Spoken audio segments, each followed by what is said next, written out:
y la doctora Lori Ann con su libro Un daño irreparable, la criminal gestión de la pandemia en México.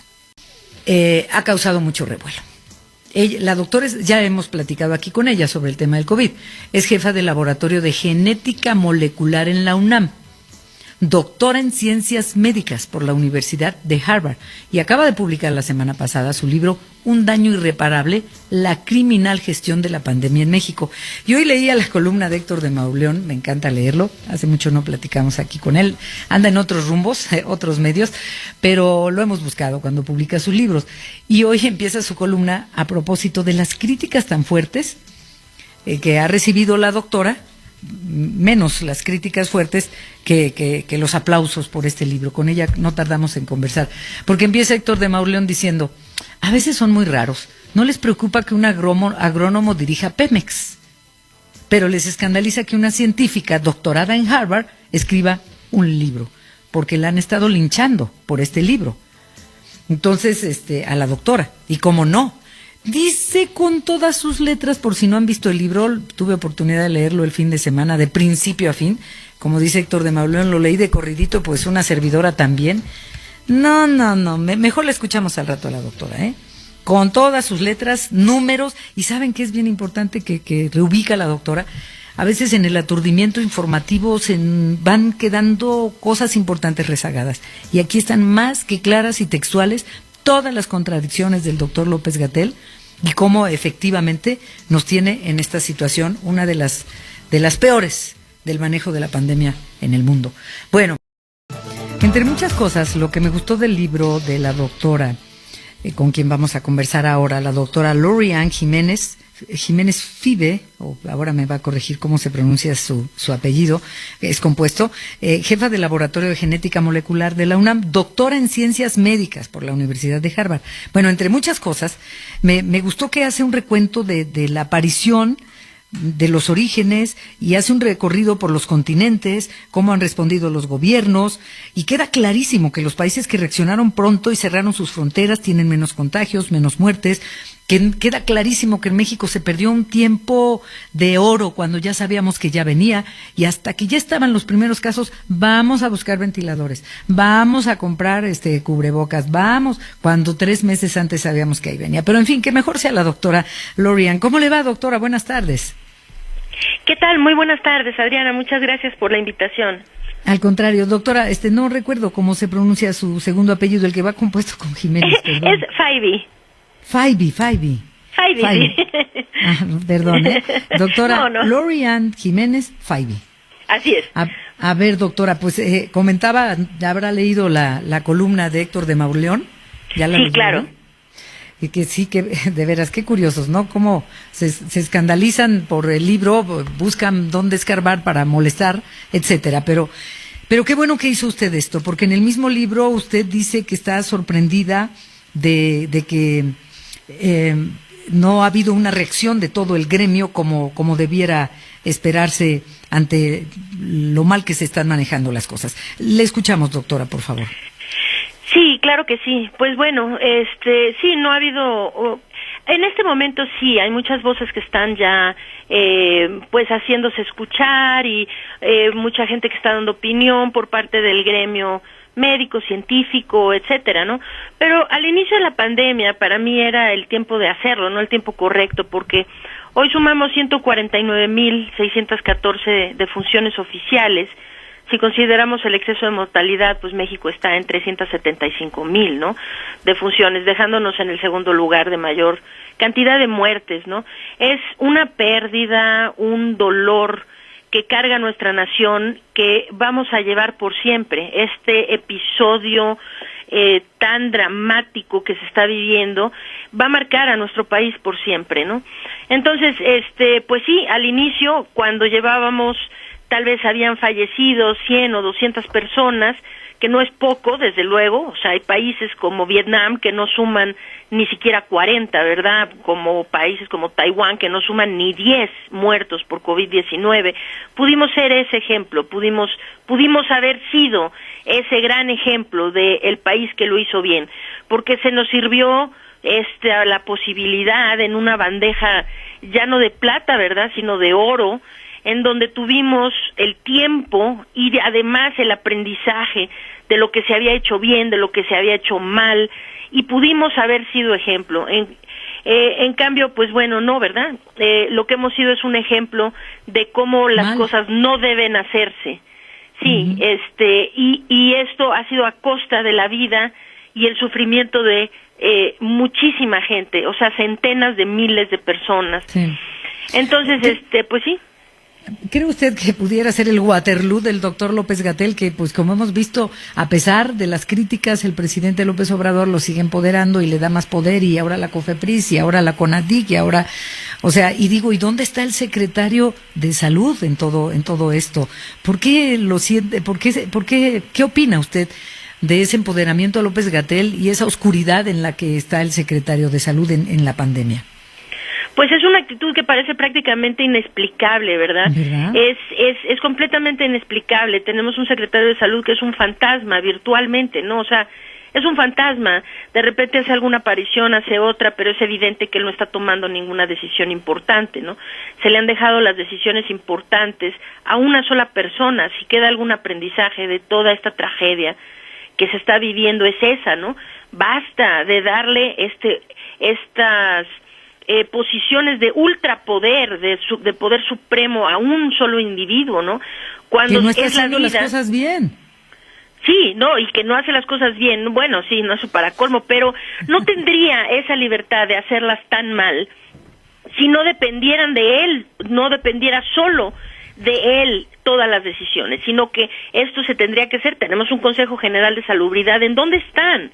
Han asomado la cabeza solamente para hablar, porque no se les convoca, porque finalmente, pues el Consejo General de Salubridad depende de la Secretaría de Salud, y ¿quién maneja la Secretaría de Salud? Supuestamente el doctor Alcocer, seguido por López-Gatell, pero todo esto, pues desde luego que las decisiones las toma, en el último de los casos, pues el presidente, ¿no? Entonces, sí, pues que se le haya dejado en las manos a una sola persona la vida, decidir sobre las vidas de 129 millones de personas, y que no se haya nunca cuestionado. Esto es lo que parece más irracional. Cuestionar, es decir, ¿por qué hay países que presentan tan pocas muertes? ¿Por qué hay países que lo controlan muy bien? ¿Por qué hay países que su economía no está siendo afectada como la nuestra, ¿verdad? Y tomar esos ejemplos, ¿por qué no cuestionarse? A ver, pues algo estamos haciendo mal. No me lo puedo explicar. ¿Por qué? No ha habido un cuestionamiento. Usted dice en el libro, doctora, la pandemia en nuestro país tiene un manejo de tintes políticos demagógicos más que académicos científicos. ¿Quiere decirle a nuestro auditorio por qué? Sí, claro. Es decir, bueno, ningún científico, esto va en contra de todo de los principios básicos de la ciencia, ¿no? O sea, no se sigue actuando en contra de las evidencias. La evidencia aquí fue desde muy temprano. Los contagios no se estaban deteniendo. Al no detener los contagios, seguimos sumando enfermos, seguimos sumando muertes. Entonces, esa evidencia se tenía. Y entonces, un científico siempre sigue el camino de la evidencia. Por más que haya pensado en un inicio, podemos controlarlo de tal manera, de X forma. Si la evidencia dice que no se está controlando, pues hay que virar ese timón, hay que girar el rumbo, irse por donde las evidencias van marcando. Pero aquí ha sido una actitud completamente en contra de las evidencias. Es decir, a pesar de las evidencias, se persevera en pues yo ya diría que es un empecinamiento, ¿verdad?, de seguir sobre la misma estrategia, muérase quien se muera, ¿no? Entonces, esto no es la actitud de un científico. Esta definitivamente no es la actitud de un científico, pero en cambio, pues sí, los políticos suelen hacer esto muy seguido, ¿verdad? Y además de equivocarse, entonces meten la demagogia. Vamos bien, ya aplanamos la curva, ya llegamos al pico, ya domamos la pandemia. Esto no es más grave que una influenza. Todo esto se nos ha dicho. Todo esto se nos ha dicho. Sí, y contradicciones, etcétera. Nunca se me olvida, y bueno, y qué bueno que usted nos recuerda, pero fechas y textualmente, cuando el propio López-Gatell dijo: se va a recuperar espontáneamente y va a quedar inmune, y entonces ya nadie tendría la inquietud en caso de que el presidente López Obrador se contagiara. Se va a recuperar espontáneamente. porque dijo, por acá es que tengo todo subrayado el libro, dijo ¿qué fue lo que dijo del presidente? Que la fuerza de AMLO es moral, no de contagio, ya la encontré. ¿Cómo es posible? ¿Cómo es posible que tengamos un subsecretario que, como dice usted aquí, bueno, terminó cada página que leía, me enojaba más y me refrescaba las estupideces que ha venido diciendo desde que esto empezó? ¿Cómo es posible que diga la fuerza del presidente es moral, no de contagio, y hoy el presidente López Obrador está contagiado? ¿Se va a recuperar espontáneamente? Pues eso no lo sabemos, ¿verdad? Deseamos que así sea, desde luego. Creo que no hay nadie, independientemente de que sean sus seguidores o no, no habría nadie en su sano juicio que no deseara que fuera así. Desde luego, todos deseamos su rápida y completa recuperación, ¿no? Pero no hay garantía. COVID-19 es una enfermedad cruel que ha llevado a morir a 2 millones de personas alrededor del mundo y que no se ha fijado ni en en nada, es decir, ha atacado poblaciones de todo tipo. Entonces, no hay garantías de que el presidente salga con bien de esto. Deseamos que así sea, pero haber pensado casi sería mejor que se infectara para que adquiera inmunidad, lo que el señor López-Gatell así lo dijo textualmente. Sí. Y lo que él estaba queriéndole decir a la población era tan absurdo, o sea, como decir, mejor contágiense, porque así ya todos quedamos inmunes y así... Lo de los 100 niños. Eso, por ejemplo, pues gracias a esa declaración es que yo empecé a volverme activista en contra de la gestión que se estaba dando de una forma que se avisoraba desde el principio que iba a ser catastrófico el resultado, ¿no? Pero gracias a esa declaración de los niños, nos querían hacer creer que de alguna manera era mejor que se infectaran 10 niños a uno. Oye, todavía mejor si esos 10 eran 100. 100. Es decir, ¿cuál sería la lógica de eso? Si aquí se trata, no se infecte nadie, porque el que se infecta es un potencial enfermo y el enfermo es un potencial muerto. No sabemos quién se va a morir y quién no. Pero ¿alguien quiere ponerse a jugar esa ruleta rusa? Yo pienso que no. Además, no es como la influenza que afectaba vías respiratorias. Usted explica aquí lo peligroso del COVID a diferencia de una influenza. Pero además también en el libro usted hace memoria de cómo López-Gatell en la Secretaría de Salud había tenido mal manejo de la influenza del H1N1, del virus H1N1. Y lo hicieron a un lado porque el señor estaba haciendo mal las cosas. Y en la administración del expresidente Calderón ya estaba claro que el señor no hacía bien las cosas con todo y que tiene un grandioso currículum. Si nos vamos por el currículum, wow, la va a hacer, pero ya nos dimos cuenta que no, a casi un año y vamos de mal en peor. Así es. Y en aquella época pues se supo y ahora está cometiendo muchos de los mismos errores que cometió durante la gestión de la epidemia de la influenza H1N1, ¿no? Por eso se le relegó al ostracismo burocrático, ¿verdad? Porque pues simplemente no tenía ni pies ni cabeza la estrategia que llevaba, los números, confundía casos con defunciones, con sospechosos, no sabía que, pues sí, tuvieron que hacerlo a un lado y poner gente que pudiera tener, que con la capacidad para controlar el problema, y lo hicieron muy bien una vez que gente capacitada llegó a tomar control, ¿no?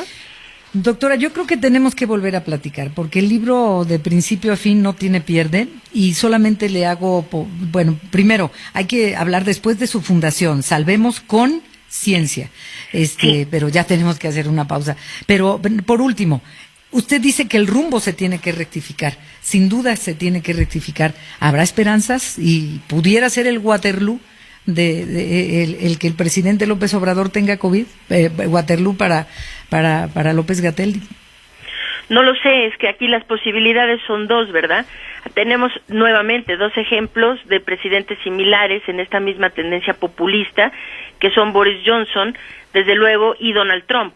Y aquí fueron 2 cosas. Boris Johnson, después de haber tenido COVID, entendió la gravedad del problema y la estrategia en Reino Unido cambió para bien radicalmente. Y entonces, pues ahora se ha vuelto como muy responsable en el control de la pandemia. Les está yendo muy mal porque ahora tienen estas nuevas cepas más contagiosas que están predominando en su población y esto se les volvió un problema grave. Pero finalmente fue eso, como una catarsis para él, darse cuenta de la gravedad de lo que esta enfermedad representaba. A diferencia del señor Donald Trump, que después de haberse contagiado, lo que hizo fue mandar un mensaje a su población de, ya vieron, esto no es grave, yo en 5 días salí del hospital, no tengo nada, se arrancó el cubrebocas a la vista de todos, como diciendo, a mí no me importa la pandemia, ¿verdad? Y lo que eso provocó es que Estados Unidos está sumando 500,000 de muertos gracias a esas acciones irresponsables del señor Donald Trump. Entonces yo estoy cruzando los dedos y esperando de veras con ansia que el resultado de esto, del contagio de nuestro señor presidente, primero desde luego sea su recuperación, y en segundo término, que no vaya a salir con un Donald Trumpazo, ¿verdad? Es decir, que no nos vaya a salir con que ya vieron, esto no es grave, salgan todos, abrácense y total que si se enferman no les va a pasar nada, ¿no? Y olvídense del cubrebocas, porque porque si se avienta una como Donald Trump, esto que estamos viendo ahorita, que ya es muy, muy catastrófico, podría convertirse en la punta del iceberg de una tragedia realmente de proporciones míticas, ¿eh? Entonces, esperemos que sea una epifanía para el señor presidente, una vez que él esté recuperado, saber que esto es muy serio y que el control del contagio tiene que ser la prioridad. Y tenemos que ver a un presidente con humildad, reconociendo que hay que usar cubrebocas para empezar. Ojalá lo viéramos así, porque en el caso de Trump, pues estaba por irse, pero al presidente López Obrador con su señor López-Gatell les quedan 4 años. Así es. Esperemos que tiene que venir una rectificación, porque las proyecciones para mediados de este año, estamos ahorita en 150,000 muertos que superaremos el día de hoy, pero las proyecciones hablan de 600,000 muertos para el verano de este año. Entonces, quedan centenas de miles de vidas por salvar. Entonces, no es tarde, tiene que venir una rectificación. La vacuna no va a tener un efecto pronto. Entonces, el cuidado, la prevención del contagio, esa es nuestra única salvación. Ojalá que venga una rectificación de la estrategia, porque nuestras vidas dependen de ello. ¿Ha recibido amenazas por este libro, aparte de críticas de AmLovers? Amenazas como tal, pues nada que se pudiera tomar en serio, gente que en redes sociales, ¿no?, que dice mucha tontería y qué sé yo, ¿no? Pero así, sin rigor científico.